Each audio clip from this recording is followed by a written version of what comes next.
नमस्कार दोस्तों, एमडी किसान पॉइंट यूट्यूब चैनल में आपका स्वागत है। किसान भाइयों, गेहूं खरीदी को लेकर कृषि मंत्री का बड़ा बयान, मंडियों का किया दौरा। जी हां दोस्तों, कई राज्यों में इन दिनों न्यूनतम समर्थन मूल्य पर खरीद शुरू हो गई है। इसी कड़ी में हरियाणा के कृषि मंत्री ने गेहूं खरीदी को लेकर बड़ा बयान दिया है। जी हां दोस्तों, हरियाणा के कृषि एवं किसान कल्याण मंत्री श्याम सिंह राणा ने मंडियों का दौरा किया और किसानों को गेहूं के न्यूनतम समर्थन मूल्य का लाभ ज़्यादा से ज़्यादा मिले, इसको लेकर बड़ा बयान दिया। आपको बता दें कि कृषि मंत्री ने बरवाला, रायपुरानी और अनाज मंडियों का दौरा किया। इस दौरान 2026 के लिए गेहूं खरीदी प्रक्रिया का जायजा लिया और उन्होंने संबंधित अधिकारियों को आवश्यक दिशा निर्देश भी दिए और किसानों को समस्या न हो, इसको लेकर अधिकारियों को सख्त निर्देश दिए। दोस्तों, आपको बता दें कि मंत्री श्याम सिंह राणा ने जो गेहूं खरीदी की व्यवस्था है उसको लेकर बड़ा बयान दिया।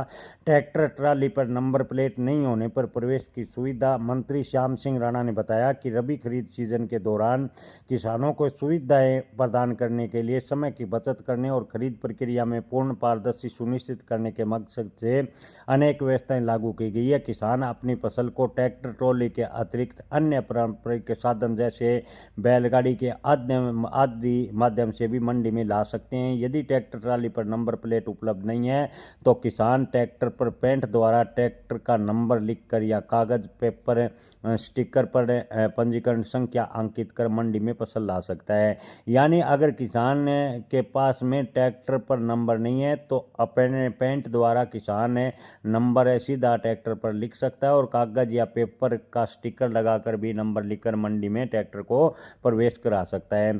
इसके अलावा मंत्री ने कहा कि HKRN के कर्मचारी मंडी गेट पर तैनात है। मंत्री ने बताया कि किसानों को गेट पास से काटने के लिए प्रतीक्षा नहीं करनी पड़े, इसके लिए हरियाणा कौशल रोजगार निगम के माध्यम से कर्मचारियों की तैनाती की गई है। इस व्यवस्था के अंतर्गत किसान 24 घंटों में अपनी फसल की बिक्री करने के लिए मंडी में अपनी फसल 24 घंटे ला सकते हैं।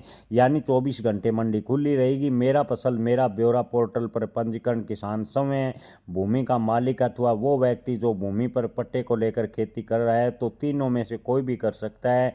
किसान, भूमि मालिक, पट्टेदार किसान अपने नाम व्यक्तियों को पोर्टल पर पंजीकरण करा सकता है। कृषि मंत्री ने कहा कि अधिकतम 3 व्यक्ति ला सकते हैं। फसल मंत्री ने बताया कि किसान स्वयं उसके द्वारा नामित अधिकतम 3 व्यक्ति रबी फसल विक्रय हेतु मंडी में गेहूं ला सकेंगे। किसान अथवा नामित व्यक्तियों का सत्यापन फिंगर स्कैनिंग या बायोमेट्रिक उपकरण के माध्यम से किया जाएगा। यदि फिंगर स्कैनिंग के सत्यापन संभव नहीं होता है तो आंख की स्कैनिंग और बायोमेट्रिक उपकरण द्वारा सत्यापन किया जाएगा। ये बायोमेट्रिक प्रक्रिया मंडी गेट पर नहीं बल्कि डेयरी के खरीद के समय की जाएगी। OTP के माध्यम से होगा सत्यापन। कृषि मंत्री ने कहा कि बायोमेट्रिक सत्यापन में तकनीकी कारणों से व्यवधान उत्पन्न होने की स्थिति में किसान उस या उसके नाम व्यक्तियों की सत्यापन OTP माध्यम से भी किया जाएगा। OTP सत्यापन की अनुमति देने का निर्णय जिला खाद्य एवं आपूर्ति नियंत्रक के अंतर्गत गठित समिति द्वारा लिया जाएगा। वहीं खरीद एजेंसियों का इंस्पेक्टर आउटगेट पास जारी करेगा। जारी आउटगेट पास उठान करने वाले ट्रांसपोर्ट के लॉगिन में दिखाई देगा। ट्रांसपोर्टर द्वारा स्वीकार किए जाने के उपरांत मंडी में सचिव द्वारा आउट गैस पास को स्वीकृति दी जाएगी। जी हां दोस्तों, कृषि मंत्री ने कहा कि पूरी खरीदी ऑनलाइन माध्यम से संचालित की जाएगी, जिससे समय की बचत होगी और खरीद व्यवस्था में पारदर्शिता बनी रहेगी।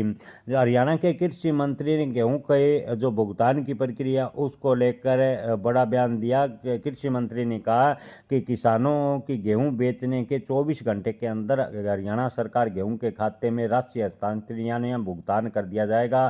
खाते में 24 घंटे के अंदर किसानों को पेमेंट मिले, इसको लेकर हरियाणा सरकार ने पूरी व्यवस्था की है और उसे जमीनी स्तर पर लागू करने हरियाणा सरकार जा रही है। यानी गेहूं बेचने के 48 घंटे के भीतर समय सीमा रखी गई है। हालांकि कृषि मंत्री ने कहा कि 24 घंटे के भीतर ही भुगतान कर दिया जाएगा।